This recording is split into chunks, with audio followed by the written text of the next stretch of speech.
Hello, everybody, and welcome to the Great American Show. It's great to have you with us. Happy Friday the 13th, if there is such thing.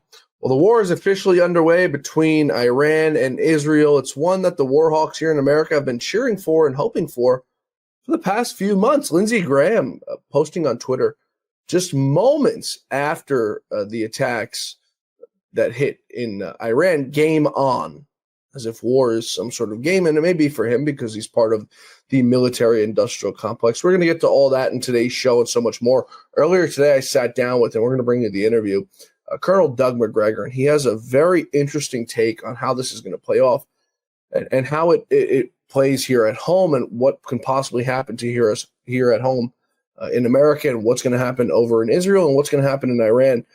So we ask you to stay tuned for that. We'll be bringing that to you in just a few moments here on the Great America Show. But I want to get to some news of the day before we get into all of that and everything unfolding there. Tampon Tim, Governor Tim Walz, was on Capitol Hill this week testifying before various committees. He had some time to sit down with a reporter and was asked about this war going on right now that just started and who can possibly help end it. The answer you're going to get from him is sort of surprising. They don't call him China Tim for no reason. Take a listen. I don't think we can leave this discussion without just asking you broadly about what happened last night. Very eventful day on many scores, but the fact that we have Israel striking Iran and, in escalatory, I think would be an understatement. So what are your thoughts on that? Yeah, deeply concerned. I think we know anything in the Middle East. And look, I know there's a lot of folks here and across the country. The situation in Gaza is intolerable, and it became a central focus in the campaign. And I would say rightfully so. Human rights issues, how we're going to try and attempt to get a two-state solution where we can allow folks to live peacefully and coexist and have their own self-control or self-determination. The issue now in the spreading of this, and I have to be candid with you, I was there during the debates and I voted for the Iran nuclear deal. I think it was one of the most and I said in there, just to be clear, with the Russian ambassador, with the French ambassador, with our negotiators, with everybody who was there to bring about the capacity to stop Iran's nuclear capacity, but in a way that was not so punitive that we would hamper some of their economic growth. I truly worry now. I'm sure there's great strategic thinkers in the Trump administration that have now said, how is this going to, a tweet from the president today said, I told them they should have done something, and here we are. Yeah, here we are with the Middle East back on fire in a way that is now expanded. Iran has to retaliate in their mind, I'm sure. And now, who is the voice in the world that can negotiate some type of agreement in this? Who holds the moral authority? Who holds the ability to do that? Because we are not seen as a neutral actor. And we maybe never were. I don't want to tell anybody that. I think there's a lot of people that say you always leaned one way in this. But I think there was at least an attempt to be somewhat of the arbitrator in this. We saw President Carter do it with Begin and Sadat. We've had certain wins along the way that were actually mutually beneficial both ways. Now I ask who that is. And I mean, consistently over and over again, we're going to have to face the reality. It might be the Chinese. And that goes against everything they say they're trying to do in terms of the balance of power. So I would just have to say my heart goes out for this. Ukraine continues to go on. Gaza continues to be a humanitarian disaster. And now it's expanded even further. China, the arbiter of truth. The great Chinese, the CCP. Imagine that. Tampon Tim Walz never ceases to amaze, I think, any of us, but at least he's being honest and telling us who he is. Tucker Carlson put out this tweet earlier today, and I think it's very interesting. I'm going to read it to you. The real divide isn't between the people who support Israel and the people who support Iran or the Palestinians. The real divide is between those who casually encourage violence and those who seek to prevent it, between the warmongers and the peacemakers. Who are the warmongers? They would include anyone who's calling on Donald Trump today to demand airstrikes and other direct U.S. military involvement in the war with Iran. On that list, Sean Hannity, Mark Levin, Rupert Murdoch, Miriam Adelson. At some point, they will have to answer for this, but you should know their names now. Sort of interesting. Tucker's never one to sit on the sidelines, but it's true. Why are people stoking this war? Why do they want America to be brought in this war? We're going to talk about this so much more on today's show. I want to get into a little bit more news that's happening on Capitol Hill today. A friend of the show, Nick Sorter, was on Capitol Hill earlier today, and he had the chance to catch up with Jamie Raskin. He asked Mr. Raskin about Mr. Abrego Garcia, that illegal immigrant who was deported to El Salvador, is now being brought back to America to face charges. Take a listen and watch Jamie Raskin and just how upset he is. An angry man, I must say. Get out of my face, you little fascist. Get out of my face.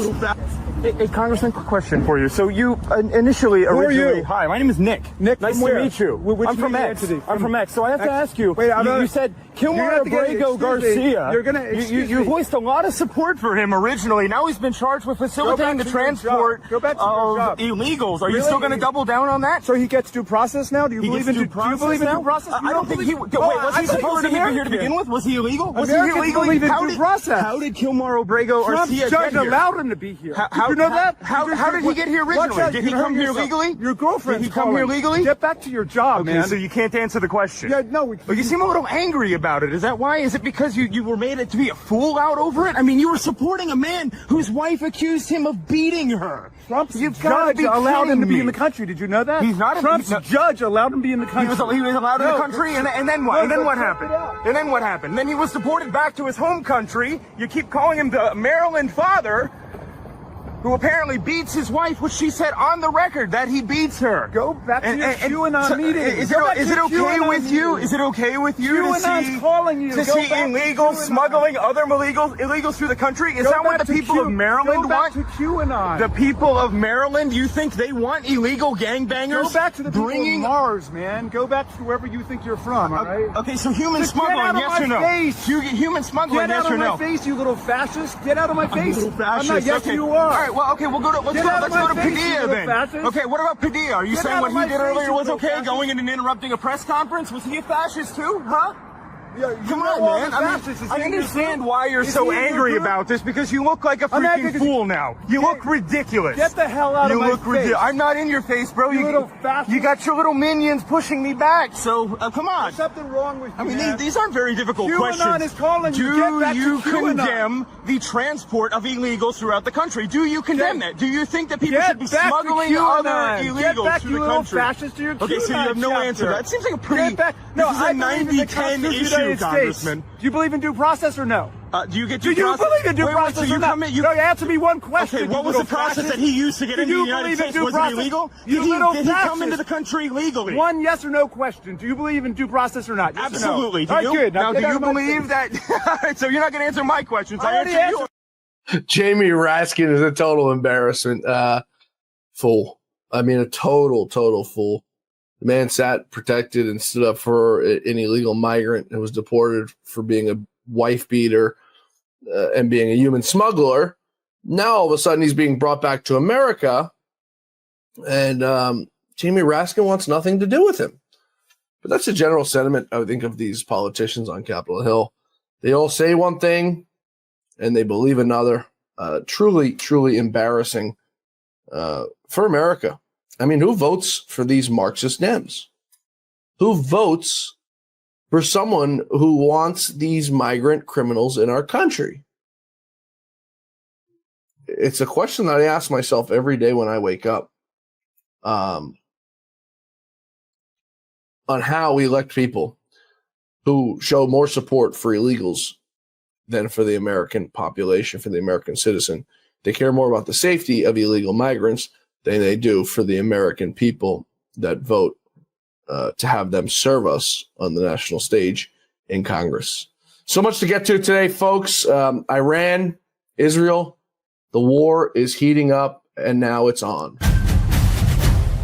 You're still looking good. I'm still feeling good. You know, I've got all your MyPillow products. Mattress topper, bed sheets, MyPillows, towels, slippers, blankets. I'm interrupting this commercial to do something I've never done before. Get 2 MyPillows absolutely free on orders of $100 or more. I can't do this forever, so get on board with this great sale today. Our best-selling 6-piece bath towel sets or kitchen towel sets, just $29.98. Our famous standard MyPillow is only $14.98. Queens, $18.98. King size, only $1 more. Body pillows, $29.98. Multi-use MyPillow 2.0s with pillowcase, $9.98. Save $40 on our Spring Percale and Giza Dream bedsheet sets. Any size, any color. So go to MyPillow.com or call that number on your screen. Use your promo code to save up to 80% on all MyPillow products. And when you spend $100 or more, get 2 standard MyPillows absolutely free. So we've got some new numbers for you out from the AP just moments ago. 78 people have been killed and over 320 injured in the Israeli attacks. Iran's UN ambassador says, of course, overnight, Israel launching the barrage of missiles into Iran, killing some of the top people in, I don't even know if you could call it administration in Iran. Hossein Salami, it's a real name, Commander-in-Chief of the Islamic Revolutionary Guard Corps, the IRGC, Mohammad Bagheri, the Chief of Staff of the Armed Forces of the Islamic Republic of Iran, Gholam Ali Rashid, Senior Military Commander and Head of Iran's War Headquarters, Amir al-Hajjaziz, Commander of the IRGC Aerospace Force, Dr. Abrasi, who's the former head of the Atomic Energy Operations, Dr. Mohammad Mehdi, Senior Nuclear Scientist, Dr. Ahmed Reza, Professor of Nuclear Engineering over in Iran, among some of the top people who have been eliminated, we'll call them, from Iran. Israel hitting multiple nuclear power sites there. Iran says that there is some nuclear energy, nuclear waste that has been leaked, nothing radioactive, and a threat to their people there.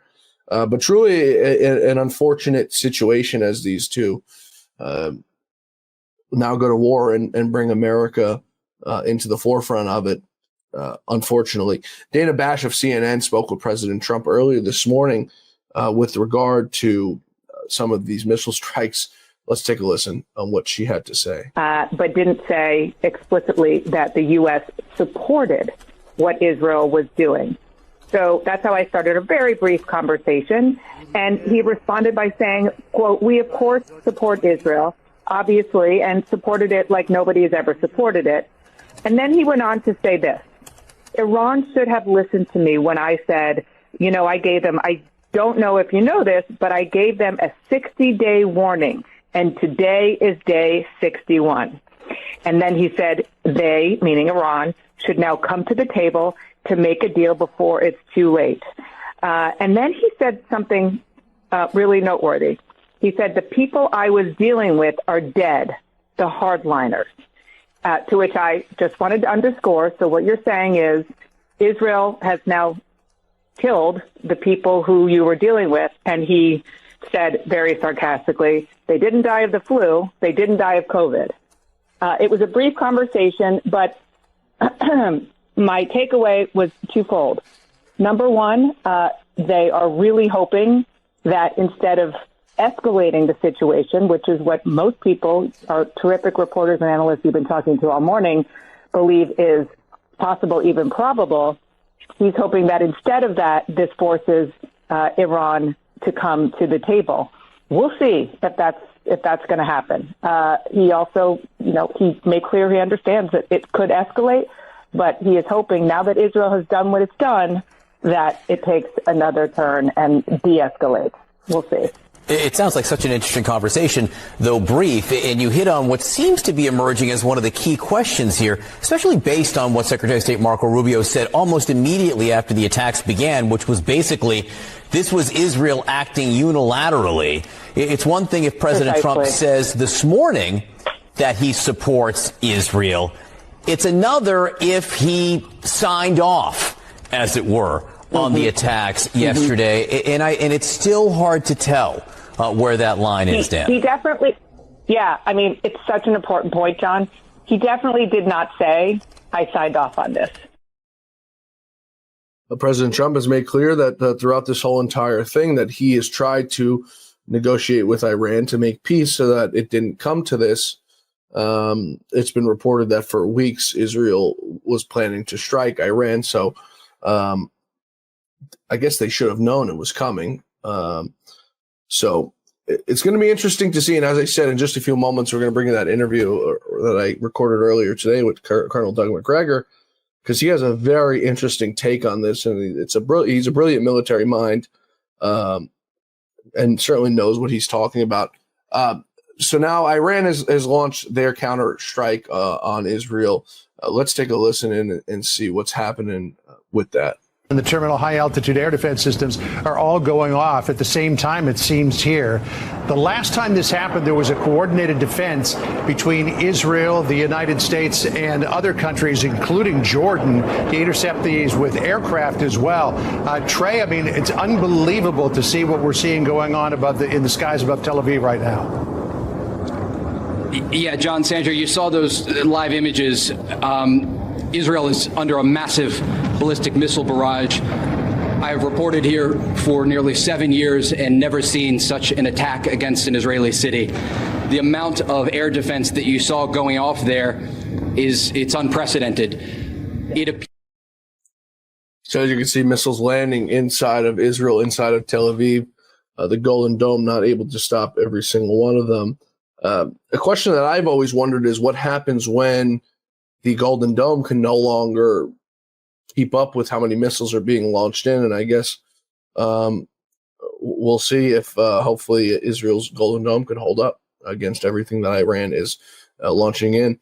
President Trump was asked about this when Benjamin Netanyahu had visited America, about the prospects of Iran taking out President Trump. And we have that video for you from just a few months ago when Netanyahu was at the White House. President Trump doesn't seem nervous at all about the prospects of it. Let's take a listen. It's Iran and their proxies who have threatened to retaliate against you and your team by killing you guys for taking out Soleimani. Well, they haven't done that, and that would be a terrible thing for them to do, not because of me. If they did that, they would be obliterated. That would be the end. I've left instructions. If they do it, they get obliterated. There won't be anything left. And they shouldn't be able to do it. And Biden should have said that, but he never did. I don't know why, lack of intelligence, perhaps. But he never said it. If that happens to a leader, or close to a leader, frankly, if you had other people involved also, you would call for total obliteration of a state that did it. That would include Iran. So I'm signing. So there you have it, Iran. If you want to come for Mr. Trump, for President Trump, he's left notes on what's going to happen to you. And I think that includes if you want to come attack here at the homeland in America, you'll have it coming for you. Probably 100 times worse than what Israel did to you last night. Now, Iran has activated their air defense systems over Tehran to intercept any possible other rounds of attacks tonight from Israel launched into there. So they're presumably ready. Can they stop it? Who knows? The IAEA chief has says that Israel's strike last night destroyed the above-ground enrichment plant at Iran's Natanz nuclear facility. It's one of their main nuclear facilities where they're enriching uranium to make nuclear warheads. The other thing is it's unconfirmed. We don't know 100% if Iran does have nuclear weapons. It's long been presumed that they could have up to 50 or 60. I hope we don't soon find out. But it's long been believed that they do have nuclear weapons. So we will, I guess, soon see if that's confirmed or not. We pray for the best to happen here. We pray that America is not somehow dragged into now another war in the Middle East, another war that lasts 10 years, another war that sends our brothers and sisters and sons and daughters overseas to fight senselessness. So we certainly pray that that doesn't happen. As I promised, our guest here today is Colonel Doug Macgregor, a brilliant military mind. He has such a great perspective on everything that's gone on in the world. He's been around for quite some time, so this isn't his first rodeo as it pertains to wars or any conflict overseas. A very interesting take on what happens next, on how this all plays out, and what happens here at home as it pertains to us Americans. I hear every day about the products you all wish MyPillow carried. Well, guess what? We probably do. Slippers, bathrobes, pet beds, blankets, mattresses, sleepwear, loungewear, duvets, comforters, pot holders, aprons, oven mitts, and so much more. And they're all on sale. For example, get our best-selling standard MyPillows for only $14.98. Body pillows, $29.98. 6-piece bath towels or kitchen towel sets, just $29.98. Multi-use MyPillow 2.0s with pillowcase, $9.98. Save $40 on our Spring Percale and Giza Dream bedsheet sets. Any size, any color, and so much more. So go to MyPillow.com or call the number on your screen. Use your promo code to save up to 80% on all MyPillow products. And I've never done this before. When you spend $100 or more, you're going to get 2 standard MyPillows absolutely free. Colonel Macgregor, I really appreciate you taking the time to talk with us today. There's so much going on in the world. You'd forwarded me over a tweet, and as I go through your Twitter probably every day, but this one stuck out. June turned out to be Iran's Pearl Harbor. Iran will now react as we did in 1942 when we were all caught napping. Your thoughts on everything escalating now over in the Middle East? Well, I think there are a number of important strategic implications for us in the United States.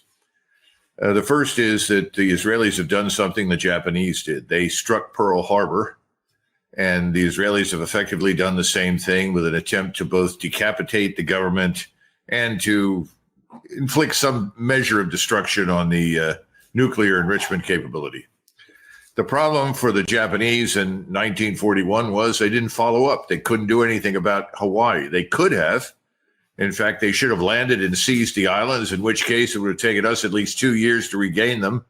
And I'm not sure we would have done it. There might have been some sort of negotiated settlement. FDR would have been thrown out of office. All sorts of things could have happened. But they simply bombed a few things, dropped a few battleships, got back in their aircraft, flew home, and celebrated.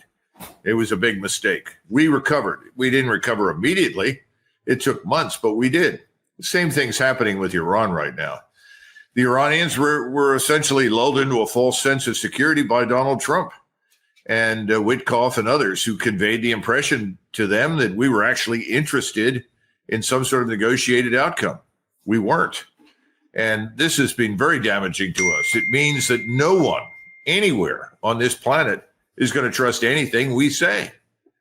Right now, Donald Trump's credibility is in the shitter, to put it bluntly. He has no credibility with the Russians, with the Chinese, with anybody. All they have to do is look at what he's just done, because here's the other point. Israelis couldn't have done this without us. We provided enormous support to the Israelis throughout this whole thing and pretended that we weren't doing it. Well, we did. And the Iranians know that. So those are the two problems. The third problem is that Iran will recover. And remember, Iran is a huge country. It's about the size of Western Europe in terms of square mileage. So the idea that the Mossad got in there with this small drone crew and was able to do damage is not surprising. What's interesting is it's very similar to what the Ukrainian special services were able to do inside Russia with the, Spider's Web operation, where they destroyed some aircraft.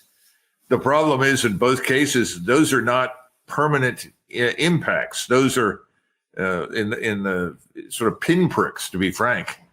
There's no strategic victory here for Israel. There's no strategic victory for Ukraine. So now the Iranians will recover, and they've already begun shooting missiles.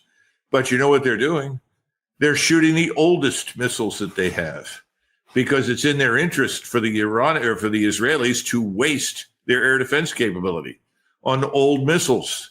So only about 5% of these actually get through. What happens when they begin to use their high-end theater ballistic missiles?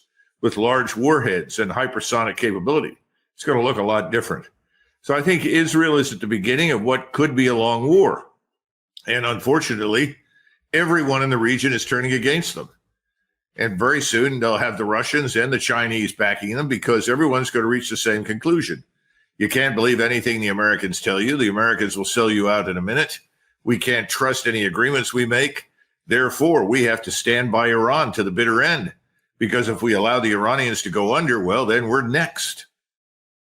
So the thing that scares the heck out of me, Colonel, is that immediately after these attacks start happening, you see two names I'm going to mention. Lindsey Graham on Twitter saying game on. And then you've got Congressman Randy Fine saying it's not going to end well for you. These are two very powerful people, both a congressman and a senator, acting like this whole thing is a game. Is it a game when we have to send our children over to fight a war in the Middle East, or we fight it here at home? Well, John, that's the other point, is that we're going to have immense problems here inside our country. We know our country is deeply divided along economic and racial lines. We have a lot of unhappy people, and we're going to see various groups that have something that they want to achieve at the expense of the country come together. We have millions and millions of illegals. We don't know where they came from. We don't know anything about them. We can only guess at how many hundreds of thousands might be people more than willing to participate in acts against us. So that's why I pointed out to the soft targets, places like nuclear power generation, power grids, malls. I mean, we just go down the list. And lots of military installations where if you're somewhere in Nowheresville, Kansas, you're not really worried about much happening. That'd be a wonderful target. If I were going to target something, I'd go out to Fort Riley. I'd go to Fort Leavenworth, Kansas. So I think we're going to see some of that. But I think the bottom line is with these senators and congressmen is that they've been owned for a long time by the Israel lobby. They're no longer what I would call representatives of American interests. They're well paid. And right now, if you go to the Hill, you'll see that people are falling all over themselves to get in front of the cameras and talk about how much they love Israel and want Israel to be successful. Well, they're literally saying, please continue to fill up my bank account. What happens when all of this collapses? What happens when things here at home collapse? And what does it take to collapse things here at home? Look at what we've seen in Seattle, Washington. You know, I don't know what's going to happen with this parade in Washington, D.C. on Saturday.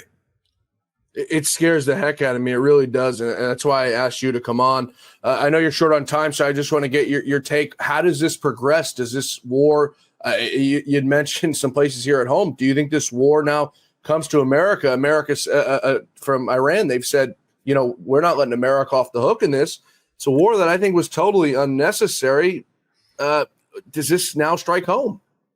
Yes, I think it will. Now, we don't know precisely where, but we know from experience that criminality, corruption, and ideological fanaticism cooperate. Now, we were shocked and surprised when we discovered that Islamist terrorists were cooperating closely with the Irish Republican Army and the drug cartels. This is just 20, 30 years ago. This stuff goes on all the time. Everybody has a reason to cooperate against us.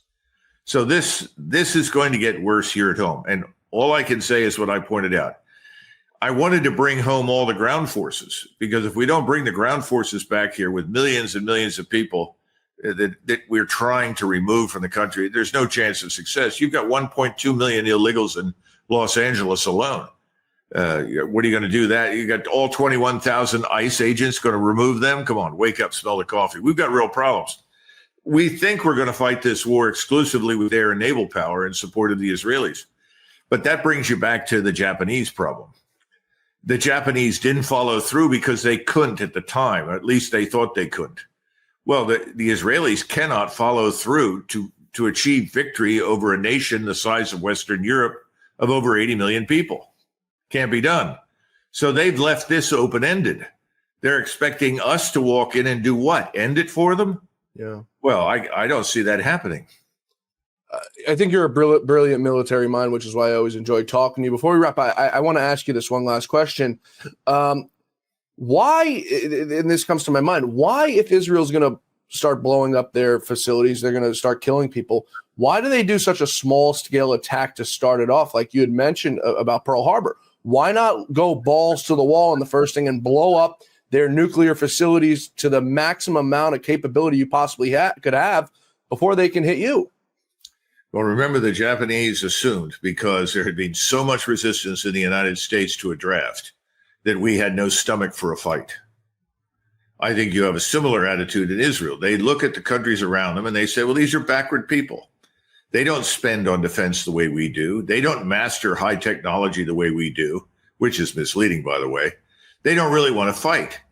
And they look at Iran and they say, well, the Iranians talk a great game, but what can they actually do? In other words, just as the Japanese grossly underestimated us, the Israelis are grossly underestimating not just the Iranians, but the entire Muslim world. Right. I mean, now you've got Pakistan, for instance, that is enraged over this. They do have nuclear weapons. Erdogan has come out in Turkey. Now, he's been full of hot air for months, but now he has said unambiguously, we side with Iran. Now, what do you do in Washington? This means that all of your relations that you build up over decades in the region are destroyed because of this little state called Israel. And remember, this is not about defending Israel. We're not defending Israel. Israel has been murdering people in Gaza, murdering people in South Beirut or South Lebanon, murdering people on the West Bank, killing anybody they don't like anywhere. I mean, literally, that's what it comes down to. And now how are we supposed to go in there and help them broaden their control over the region and establish hegemony? I mean, if you're anyone in the region today and you realize the Israelis are the only ones with nuclear weapons and you see what's going on, what do you conclude? Yeah. I guess we should all go out and get nuclear weapons, right? Isn't that the opposite of what we want to achieve? Yeah. It's insane. Colonel Doug Macgregor, chairman of the advisory board of Our Country, Our Choice. You get the last word here. I really appreciate you taking the time to join us today here on the Great America Show. Well, I hope every American takes to the airways, calls on the phone, writes letters, do whatever you do, go online and signal clearly to your representatives on the Hill what you don't want. And what you don't want is America's involvement in a large regional war with the potential to go global. And I think they ought to say that, because when that comes in and you tell them, if you do this, Senator, I will never vote for you again. Everybody listens on the Hill, because the one thing that concerns them more than anything else, power, is getting reelected. Yep. Game on from Senator Lady Lindsey Graham. Truly a disgrace. Colonel Macgregor, thank you so much for joining us today here on the Great America Show. Right. Thank you. Bye-bye. Truly a terrifying situation that we're in right now. We pray to God that this thing doesn't make it to the homeland here in America. It's something we've all feared for since, the terrible attacks of, I guess, 9/11 in recent history would be absolutely devastating and destructive for the Americans to have to deal with this here at home. Folks, we hope you all have a great weekend, as great as it could possibly be. We'll see you back here Monday for the Great America Show, where our quest for truth, justice, and the American way continues. Same time, same place here Monday night. Until then, may God bless you. May God bless America. And may God bless the great Lou Dobbs. Have a great weekend, everybody.